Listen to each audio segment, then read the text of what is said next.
because there is a policy of the American government. It's called the Kissinger Report, which was produced in the mid-70s when Henry Kissinger was involved with the government. And it explicitly states, which to this day, it remains the official policy of the American government. It has not changed. It may not be implemented by Trump, but it remains the same. That the purpose of the foreign policy in Africa was to reduce the population. So to give aid to countries in Africa, not clean water and schooling and things like that, but contraception and abortion, in order to shrink the population of Africa, because they have great mineral resources there.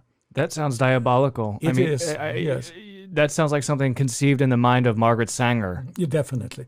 And so at the time, Kissinger and those involved with the Carter administration wanted to shrink the population, make sure that the Africans do not develop and do not use the resources for themselves, because we in the States, we need them. There is a concerted effort of foreign powers to control the population of Africa.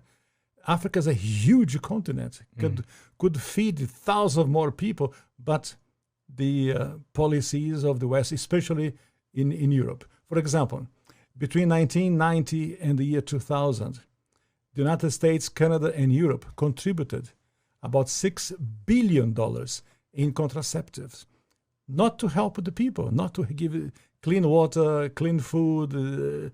That is not to fight malaria, for example. No, of course, perish the thought. Never let them die. That's the whole idea. So, in our work in HLI, we denounced this reality to make the Africans aware that they have to defend themselves against the influence of foreign powers. Is it just the United States, or do you believe that China is also playing a role in jockeying for the resources of Africa? China is playing a major role because China is buying property in Africa. For example, in Mozambique, which is a Portuguese-speaking language country, when Portugal was in charge of Mozambique, they used to export rice. Now they are importing rice from China because they cannot produce. The socialism has wrecked the production of rice. And the Chinese come and buy farms. So about almost a third of Mozambique belongs to China. So I was in other countries of Africa, it's the same reality. In South Africa, the Chinese are buying property, buying land in Africa. And they send their own workers, the Chinese workers. They don't employ people of the place. They send their own workers to populate and to live in the place. Did you like or hate what you heard? Let us know in the comments below.